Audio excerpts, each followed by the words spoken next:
Welcome students.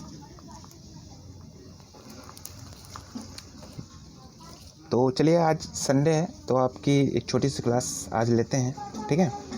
और आज की क्लास में मैंने आपको बताया था कि आज मैं आपको कॉम्बिनेशन ऑफ कैपेसिटेंस या कॉम्बिनेशन ऑफ कैपेसिटर बताऊंगा, ठीक है।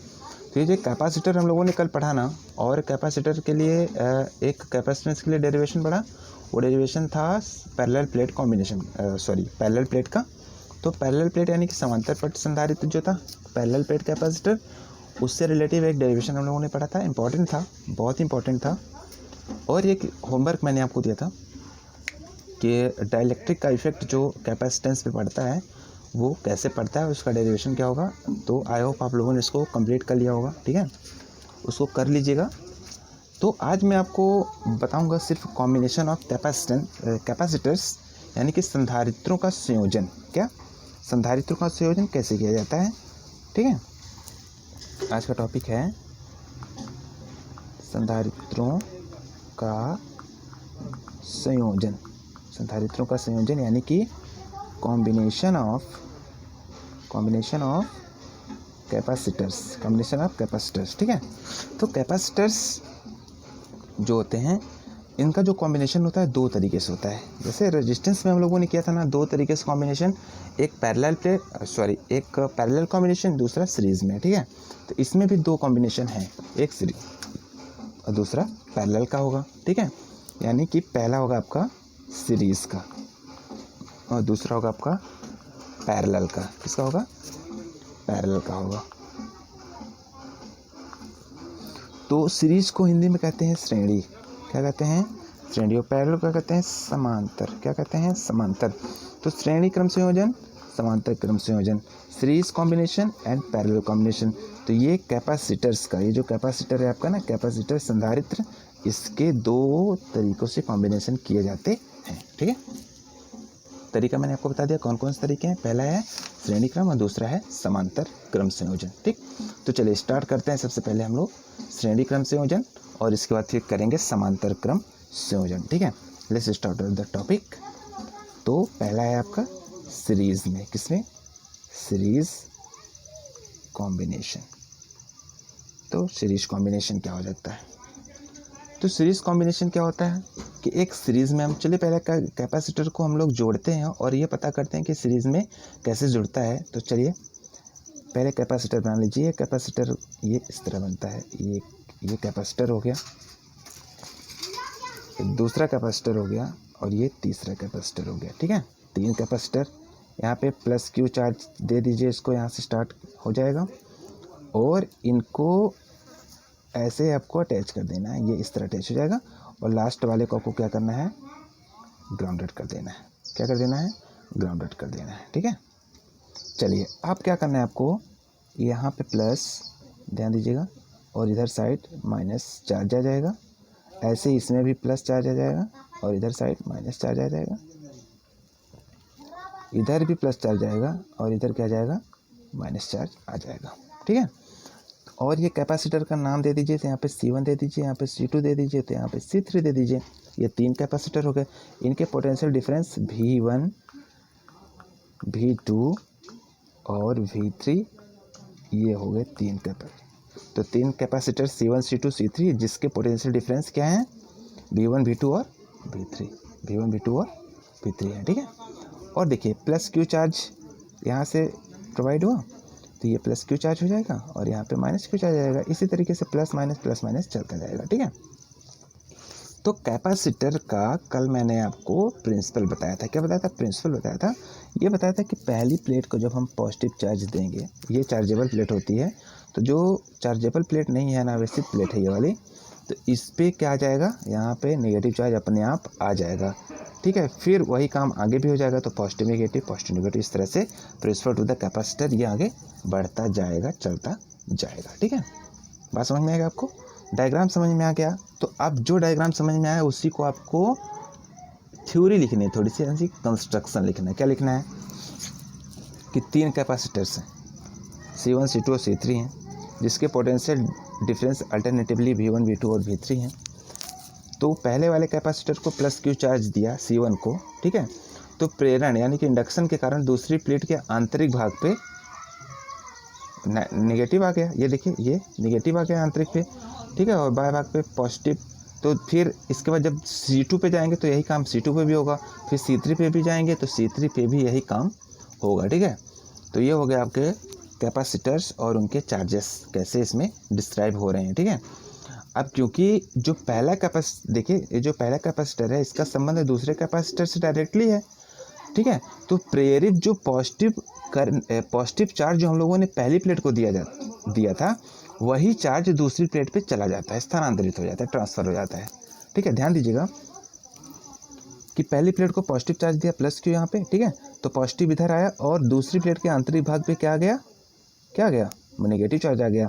क्योंकि इसका कॉम्बिनेशन इससे कंबाइन किए हैं तो इसका जो पॉजिटिव चार्ज था इस पे आया, तो यही पॉजिटिव फिर आंतरिक भाग पे नेगेटिव, फिर पॉजिटिव, फिर आंतरिक भाग पे नेगेटिव, फिर एट लिस्ट क्या कर दिया, इस वाले C3 के लास्ट प्लेट को, अंतिम प्लेट को क्या किया, ग्राउंडेड कर दिया, यानी कि पृथ्वीकृत कर दिया। क्या कर दिया, पृथ्वीकृत कर दिया, ठीक है।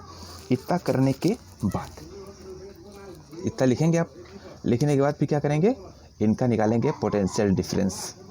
Potential difference V1 V2 V3 है, तो जब इनका एक साथ पोटेंशियल डिफरेंस निकालेंगे तो V इक्वल टू क्या हो जाएगा, V1 plus V2 plus V3, क्या हो जाएगा, V equal to V1 plus V2 plus V3, ठीक है। कोई दिक्कत, इसको इक्वेशन नंबर फर्स्ट देके और इसको छोड़ दीजिए। चलिए अब फिर किंतु V1 इक्वल टू क्या होता है, V इक्वल टू क्या होता है अभी पोटेंशियल डिफरेंस, देखिए ये V इक्वल टू कैसे निकालेंगे मैं आपको बता देता हूँ। V की वैल्यू C इक्वल टू क्या होता है, Q upon V, C equal to क्या होता है, Q अपान V, तो C इक्वल टू देखिए C equal to Q upon V हो गया, तो यहाँ से V इक्वल टू निकालेंगे तो Q अपान C हो जाएगा, क्या हो जाएगा, Q अपान C हो जाएगा ना, V equal to Q upon C हो गया। चलिए तो इसको आप नोट कर लीजिएगा साइड में, ठीक है, इसको मैं इरेज कर रहा हूँ।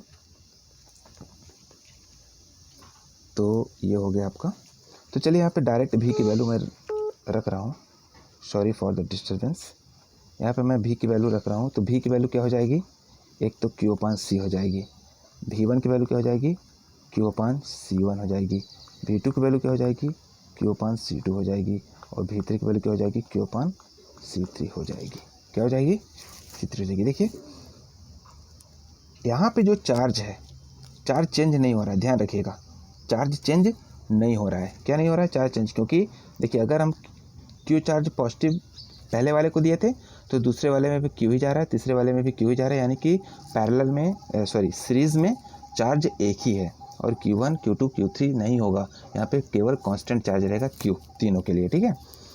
चेंज क्या हो रहा है, V1 V2 V3, तो ये हो गया आपका V1 V2 V3, तो V1 equal to Q upon C1, V2 equal to Q upon C2, V3 equal to Q upon C3 हो गया, ठीक है। अब ये सब की वैल्यू उठा के यहाँ से इक्वेशन नंबर फर्स्ट में पुट करना है, क्या करना है, इक्वेशन नंबर फर्स्ट में पुट करना है, ठीक है। तो चलिए पुट करते हैं, पहले इसको इरेज कर लेते हैं, है ना, और इरेज करके पुट करते हैं। चलिए इसको इरेज कर लेते हैं, आप लोग लिख लीजिएगा साइड में, ठीक है। तो सॉरी,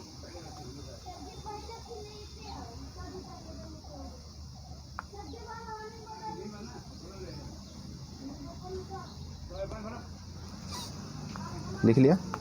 चलिए अब V1 की वैल्यू क्या आई थी, C अपान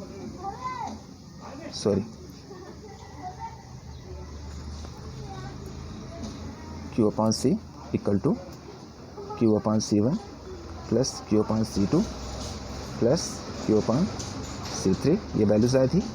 तो Q अपान C इधर रहेगा ही, Q कॉमन ले लीजिए, तो 1 upon C1 plus 1 upon C2 plus 1 upon C3 बचेगा। तो Q से Q को क्या कर दीजिए, कट कर दीजिए, तो 1 अपान C इक्वल टू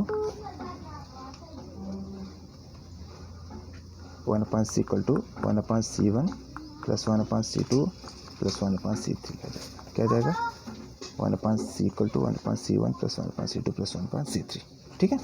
तो ये आ गया आपका combination of capacitor in series combination. कौन से कॉम्बिनेशन में, सीरीज कॉम्बिनेशन में, ठीक है, समझ में आ गया आपको। तो ये रहा आपका सीरीज कॉम्बिनेशन, ठीक है। चलिए तो अब चलते हैं हम लोग पैरेलल कॉम्बिनेशन की ओर। सिंपल सा था ये सीरीज कॉम्बिनेशन। इसी तरीके से पैरेलल कॉम्बिनेशन करेंगे। तो पैरेलल कॉम्बिनेशन करने के लिए क्या करना होगा, चलिए इसको मैं मिटा देता हूँ, आप इसको लिख लीजिएगा। तो अब आते हैं पैरेलल यानी कि समांतर क्रम संयोजन में। तो पैरेलल कॉम्बिनेशन हम लोग अब कैसे करेंगे, देखिए।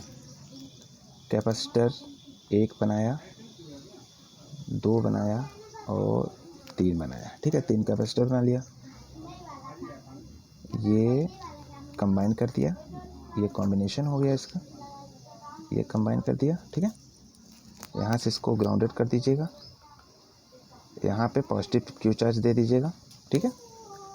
तो यहाँ से जब पॉजिटिव क्यू चार्ज देंगे ये पॉइंट से, तो चार्ज इसमें भी जाएगा, चार्ज जिसमें भी जाएगा, इसमें भी जाएगा, तो इस पे आएगा Q1 चार्ज, इस पे आएगा Q2 चार्ज और इस पे आएगा Q3 चार्ज। ध्यान दीजिएगा, यहाँ पे चार्ज डिस्ट्रीब्यूट हो गया, क्या हो गया, डिस्ट्रीब्यूट हो गया। और ये C1 हो जाएगा, ये C2 हो जाएगा और ये हो जाएगा आपका C3, क्या हो जाएगा, C3 हो जाएगा, ठीक है। चलिए, तो यहाँ पे प्लस और इधर माइनस, ये प्लस इधर माइनस, ये प्लस और इधर माइनस, ठीक है। ये Q1 हो गया, ये Q2 हो गया और ये Q3 चार्जेस अल्टरनेटिवली हो गए, ठीक है। अब इसका जो पोटेंशियल होगा वो कांस्टेंट होगा, क्या होगा, पोटेंशियल जो होगा ये यहाँ पे क्या होगा, कांस्टेंट होगा। तीनों का अलग अलग पोटेंशियल अब नहीं होगा, क्योंकि चार्जेस अलग अलग हो गए। जब डिस्ट्रीब्यूट हो गए चार्जेस, जब डिस्ट्रीब्यूट हो गए तो पोटेंशियल डिफरेंस क्या होगा, सेम हो जाएगा, ठीक है। ऐसे ही रेजिस्टेंस में भी होता है, आपने अगर ध्यान दिया होगा। तो चलिए, कंस्ट्रक्शन मैंने आपको बताया है जो सीरीज़ में, वही कंस्ट्रक्शन पैरेलल में भी होगा। तो पैरेलल में भी वही कंस्ट्रक्शन लिखना है सेम, ठीक है। बस ये लिख दीजिएगा कि ये जो कैपेसिटर्स हैं ये पैरेलल कॉम्बिनेशन में जुड़े हुए हैं, कंबाइन है इन अ पैरेलल कॉम्बिनेशन, ठीक है। इतना करने के बाद टोटल जो चार्ज होगा तीनों कैपेसिटर्स का कितना हो जाएगा, Q = Q1 + Q2 + Q3 हो जाएगा, ठीक है। अब यहाँ से हम Q1, Q2 और Q3 की वैल्यू निकाल के और इस पर क्या कर देंगे, रख देंगे, पुट कर देंगे, तो हमारा आंसर आ जाएगा, यानी कि हमारा पैरेलल कॉम्बिनेशन आ जाएगा, ठीक है। कैसे करेंगे, तो बताइए Q की वैल्यू क्या हो जाएगी, C = अभी V = Q/C आया था, तो यहाँ से Q निकालेंगे तो Q = क्या हो जाएगा, CV, क्या हो जाएगा, Q = CV। तो जब Q = CV हो जाएगा तो Q1 = हो जाएगा C1 भी, है ना, C1 भी, और Q2 = C2 भी और Q3 = C3 भी हो जाएगा, ठीक है, ठीक है। तो Q1 की, Q2 की और Q3 की वैल्यू आ गई अल्टरनेटली। अब इसको क्या करना है, उठा के सीधे रख देना, पुट कर देना और आंसर आ जाएगा। तो चलिए पुट करते हैं, ठीक है। तो आप इसको डायग्राम भी बना लीजिए, डायग्राम बना के फिर इसको क्या कर लीजिएगा, लिख लीजिएगा। मैं इसको डायरेक्ट मिटा रहा हूँ और वैल्यू पुट कर रहा हूँ, ठीक है। तो कैसे होगा वैल्यू पुट, यहाँ से Q = Q1 + Q2 + Q3 आया था। Q की वैल्यू हम लोगों ने निकाला CV, Q1 की C1 भी + C2 भी + C3 भी, ठीक है। तो CV = हो जाएगा V C1 + C2 + C3, B से भी कैंसिल हो गया, तो क्या बचा, C = C1 + C2 + C3। ये आ गया आपका कॉम्बिनेशन इन पैरेलल, ठीक है। ये पैरेलल कॉम्बिनेशन आ गया, C1 + C2 + C3, ठीक है। तो ध्यान दीजिएगा दोनों में डिफरेंस क्या है।